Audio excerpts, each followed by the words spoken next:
Next up, we have Michael Robbins, and he is from Great Neck Water Pollution Control District. That's a mouthful.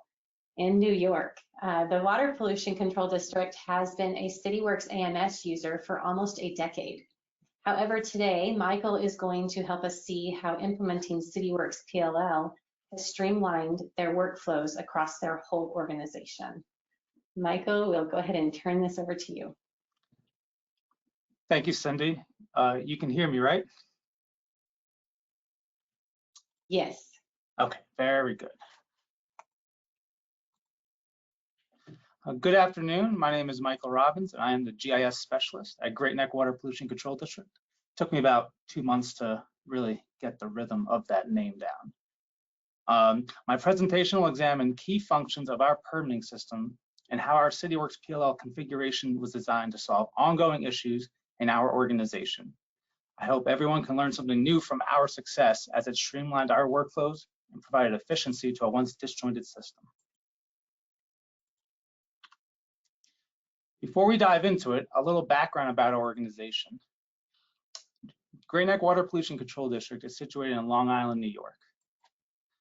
As a sanitary sewer and New York State Special Improvement District, we oversee the maintenance and improvements of 72 miles of sanitary sewers, aided by 10 pump stations.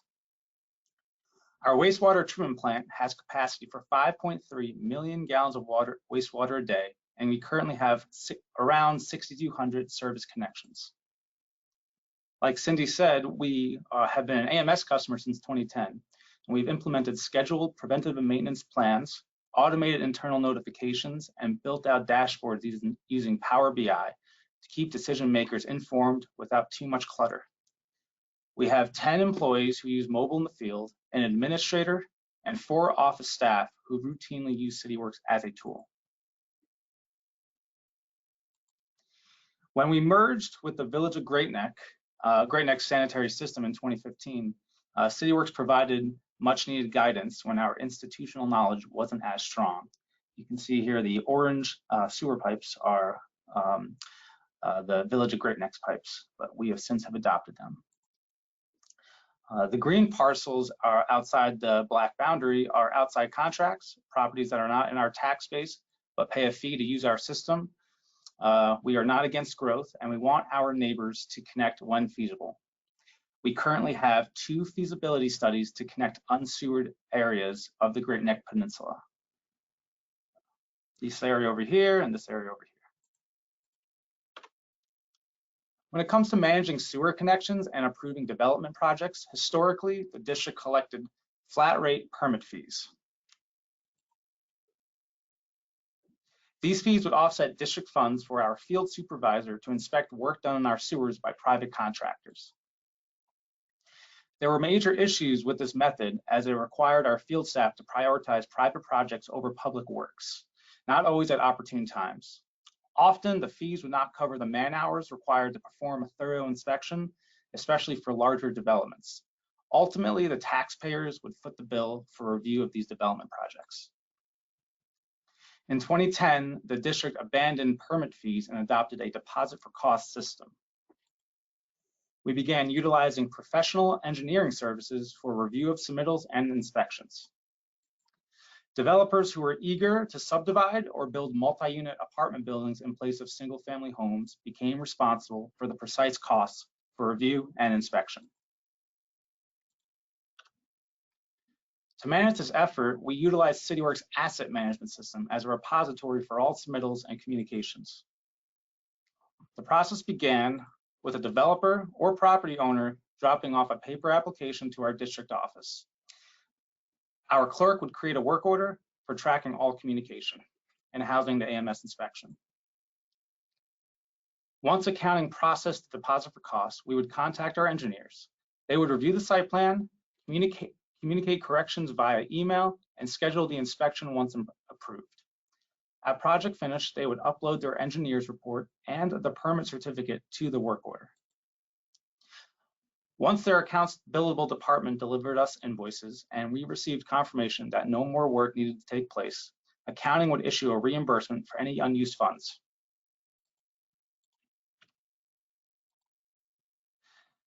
So the asset management system presented us with many challenges. Using it to manage a permitting process was fair, but ultimately inefficient. COVID-19 required us to practice social distancing throughout 2020 and 2021. This prompted us to find other solutions that didn't require paper transactions and face-to-face meetings. The system we relied on wasn't very clear, and communicating project statuses wasn't easy for our administration. This was due to a disjointed and decentralized system, with work orders not providing much drilled down information. Probably the key issue that led us to purchase PLL was that our engineers had to manage a plethora of tiny budgets. Often they would overrun the deposit, and accounting would only discover this when they processed their invoices months later. Finally, our permit numbering system was a bit all over the place. Accounting had their own unique set of IDs, whereas our engineers had a different set. The permit ID didn't serve any real function other than putting a number on top of a piece of paper. On February 1st, 2021, we launched PLL, a permitting system provided by Cityworks. Power engineers led a knowledge transfer to get me up to speed with the full functionality of the permitting system. Without getting into the weeds too much, I'd like to show you the user interface. The main panel, as shown on the screen, provides an overall summary of the case.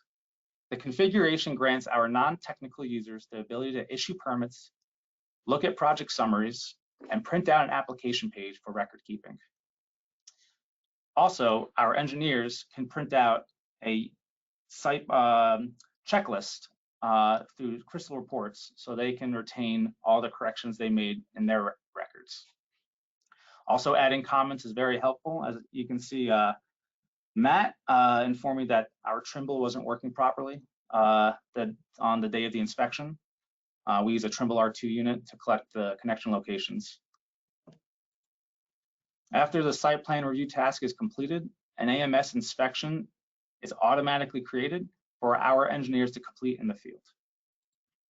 Additionally, we can access related cases such as a previous disconnection as seen on the image, keeping everything grouped together. So if you're looking at one application, you can reference all other related types.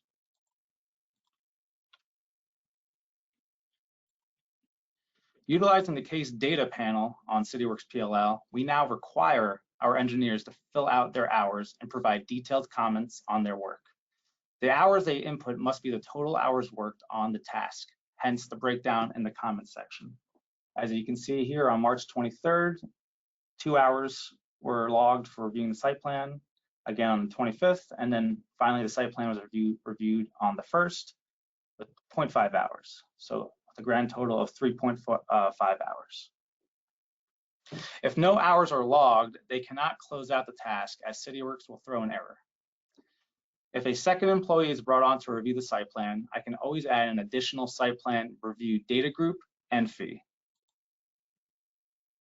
The employee drop-down menu and hours value are connected to a custom fee configured in PLL admin. Using conditional evaluation, the fees adjust based on the engineer performing the work. To accommodate rate changes, annual raises, and such, you can add new effective dates that match the date the new rate goes into effect. As our engineers accumulate hours, they can view the remaining funds in the deposit panel. So the deposit here was $1,000, but after site plan review and inspection, there's $413 remaining. If the engineer cannot complete the project given the remaining budget, they can choose the deposit required task result in the workflow panel. When this option is selected, a notification is automatically sent to the property owner and general contractor. Once the additional deposit is received, work may continue. Additionally, if the site plan isn't up to spec, the rejected result triggers a notification requiring a revised submittal. I think the PowerPoint cut off, but this bottom option says deposit required. We require our engineers to add corrections to the case by selecting the yellow checklist icon. So this is where they house all the corrections and revisions for the site plan. And finally, approving a site plan, if you hit the approved option, notifies all parties that an inspection can be scheduled.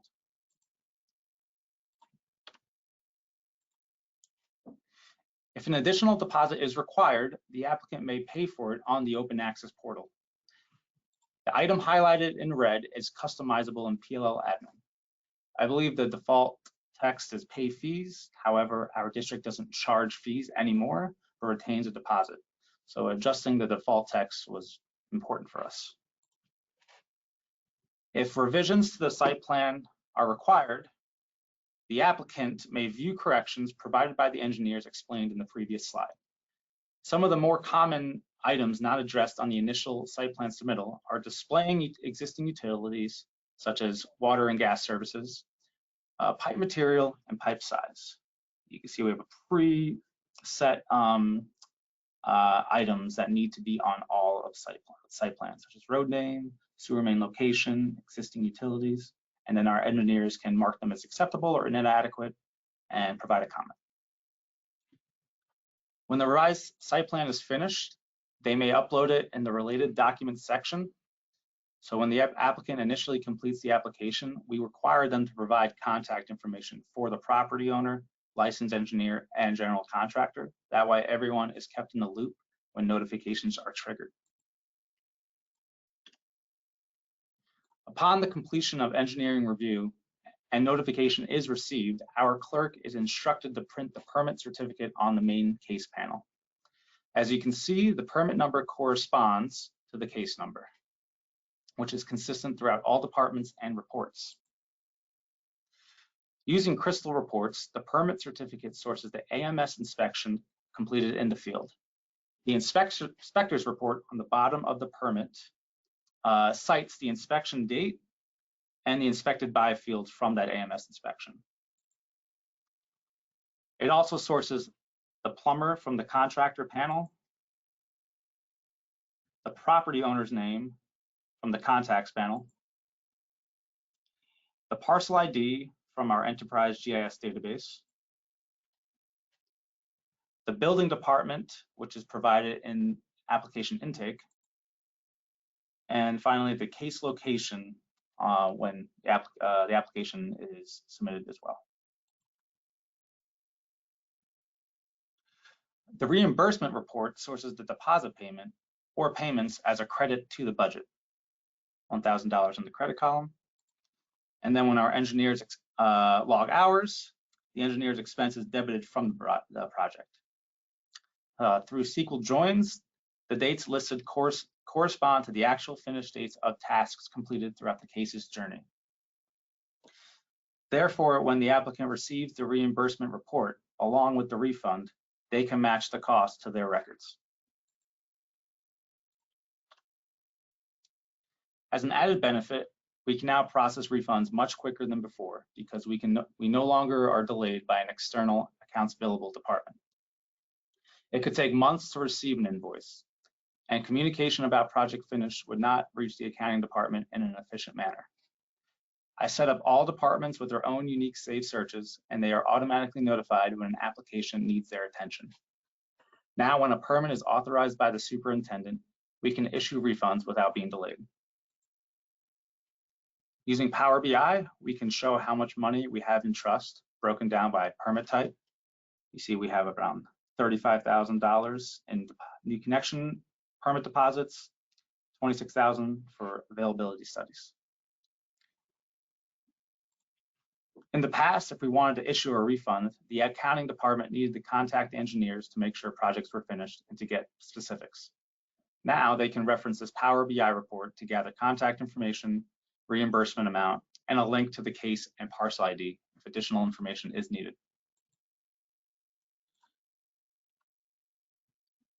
Don't know if I have time to go through this slide in detail, but basically through creative SQL joins, we can see how long each task takes to complete. So for site plan reviews, we've seen it takes roughly 5.32 hours of an engineer's time to complete, about 5.48 for an inspection, and for the report, about 1.71. And then we have further metrics breaking down applications submitted by month. something we couldn't really do with just managing through work orders before. In conclusion, using a system built for permitting is more user-friendly, provides more functionality, and opportunities for analysis.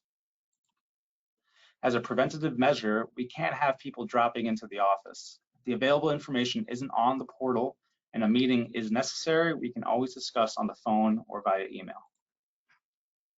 With the open access portal, applicants may view corrections, status updates, and all documents associated with the project. Crystal Reports enables us to provide project summaries so applicants can view costs, and it's configured so our clerk can simply print everything from the main case panel. Managing a plethora of budgets is much simpler now that our engineers can input their hours as they go.